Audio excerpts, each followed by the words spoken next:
Our gospel reading for this morning comes from the 15th chapter of Luke's gospel. It is shortened, I suppose, just for length's purpose. We're going to hear two parables that Jesus tells, but there are really three that go together. The third is the parable of the prodigal son, but it is used on another Sunday in the lectionary. But I hope that you will keep it in mind, for it expands on and develops some of the ideas that are raised in the first two parables that Jesus will tell. Let us listen now for what the Spirit may say to us through these words. Now all the tax collectors and sinners were coming near to listen to Jesus.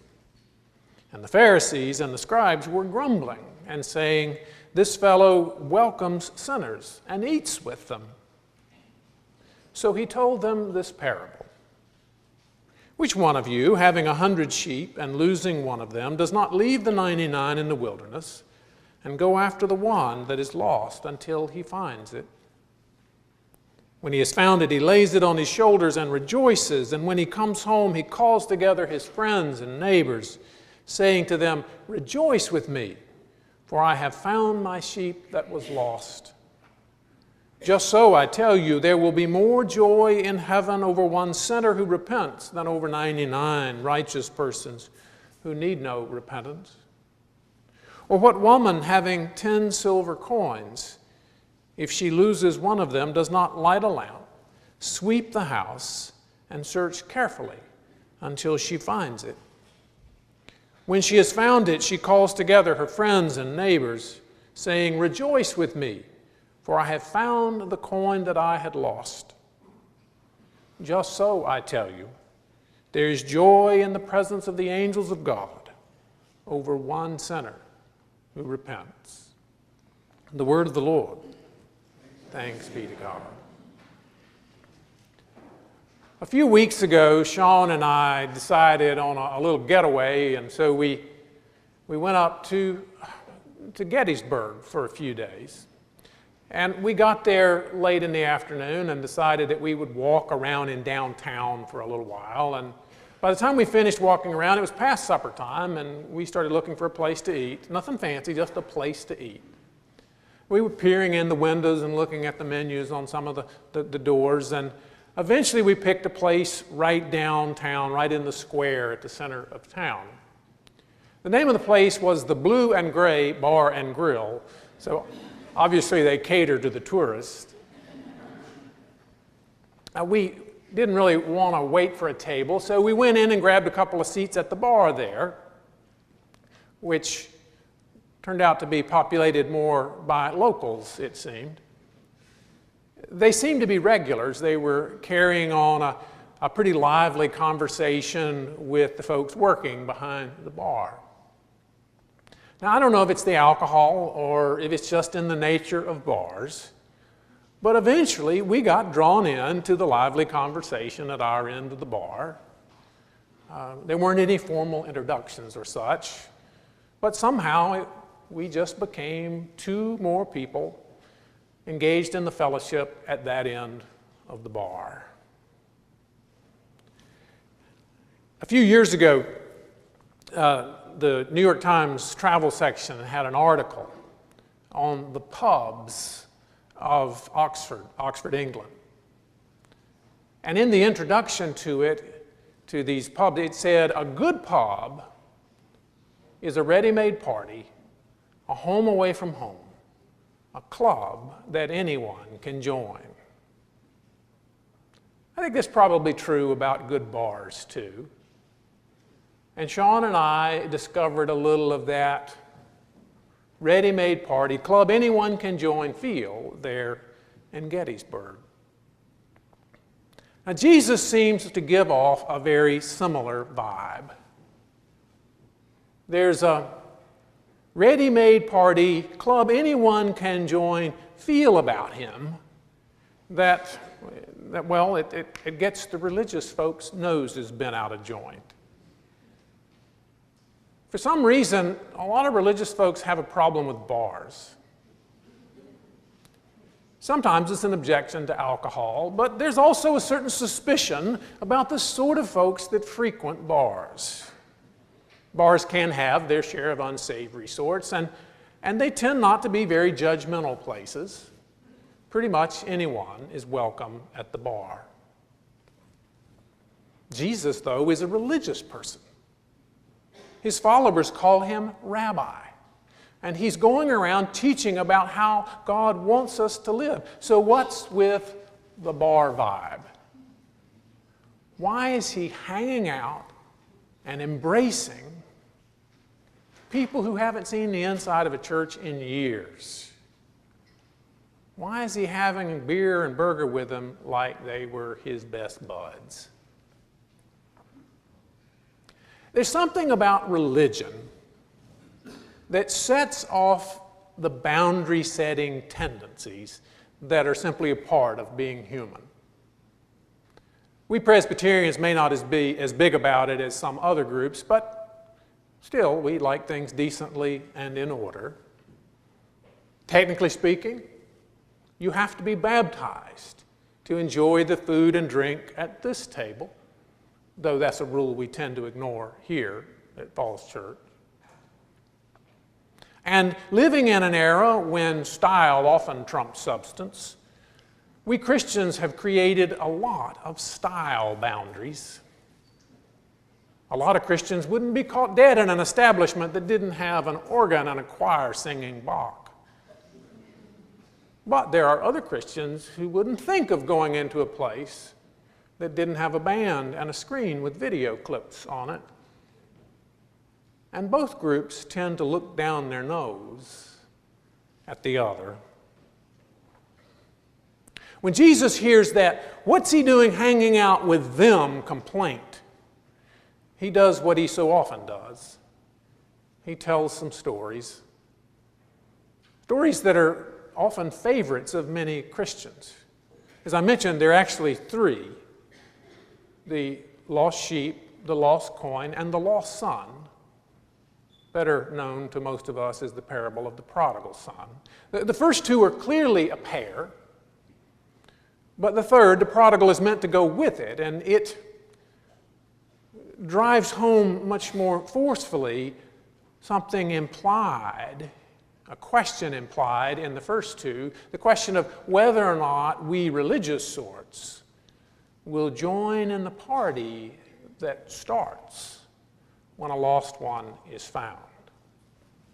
Now, given that these parables were told in part to skewer religious types, it might seem a bit odd that they have become favorites in the church, a place where religious types tend to hang out.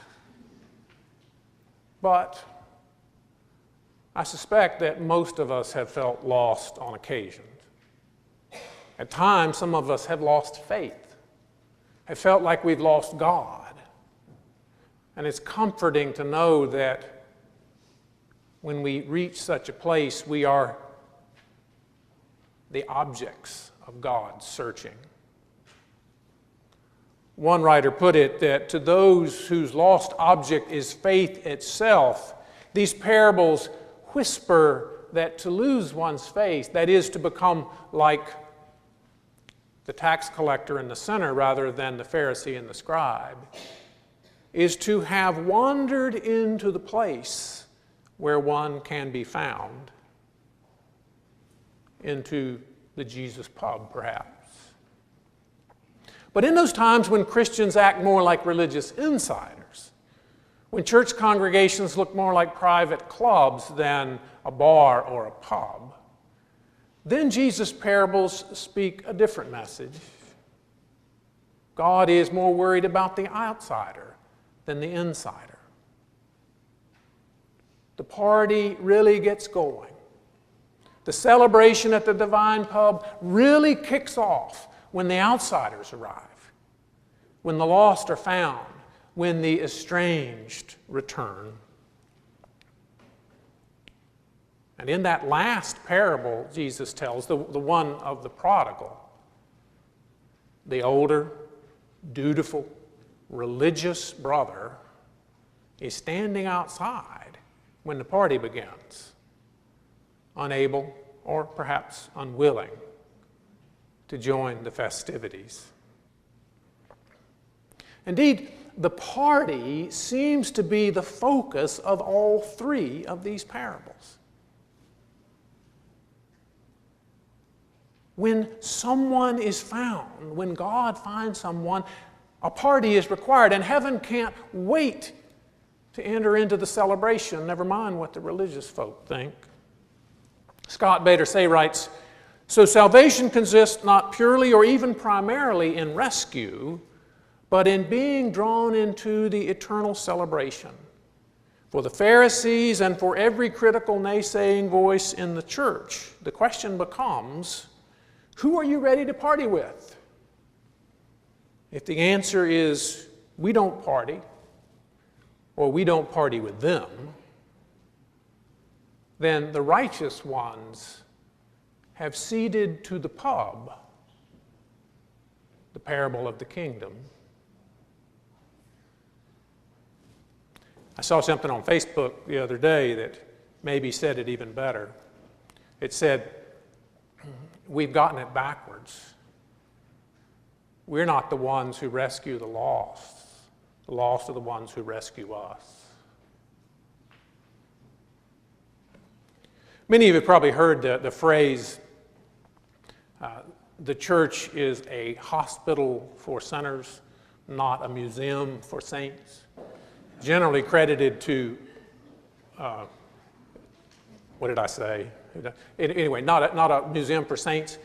And it's usually credited to Pauline Phillips, better known as Dear Abby. And I don't know how much time you've spent around hospitals, but the waiting areas there, especially waiting areas around emergency rooms, are an interesting cross-section of the community. People come there because they're hurting, because they're in need. And it makes for an eclectic mix of people, one rarely seen in church worship services, although you might find something similar in some bars and pubs. And Jesus seems to think that churches should look more like hospital or bar, even if that annoys the good religious people of his day to no end. 2,000 years later, we still struggle to give off that same hospital pub vibe that Jesus did, which is not to say we're not working at it. Our welcome table in Ives' house here draw in a much more varied crowd than perhaps comes on Sunday. And the expansion of welcome table means that's happening more often here. I have great hopes that the expansion of our youth program will help us become a place where young people from outside the congregation encounter God and encounter God's love. And the development of a second worship service here, to me, says very boldly, we want you to join us, even if your musical taste and worship style aren't exactly the same as ours. I'm convinced that the Spirit is at work in all of this, that God is moving us. A divine calling is moving us to become more and more the community Jesus calls to be, one that's not only open and welcoming to all, but that reaches out to all. I know that a core of the leadership here has felt this calling, and I have great hope that all of us will begin to sense this call, for I am convinced that it is from God. We will know soon enough whether or not the majority of us have felt that call. Jesus says, where your treasure is, there your heart will be also. I'm pretty sure that works both ways. And if the majority of us have indeed sensed God calling us, then it will show in our giving, in our stewardship responses. There's something incredibly exciting about being a part of, about hearing a call from God, knowing that you are an integral part of something God is up to. I know that I have never felt more alive than when I am deeply aware of God's call, and I'm never more listless, bored, unfocused, and rudderless as when that is missing. That's one of the reasons I hope that you will sense this call that some of us have begun to feel in this congregation. That we will all join together to model that new day that Jesus proclaims. That great banquet where people come from east and west, north and south, from every walk of life and every conceivable background, from all the places and groups and biases and viewpoints that so typically divide us, to that great, eternal, cosmic party that kicks off a little bit more every single time a lost person is found by God. Thanks be to God.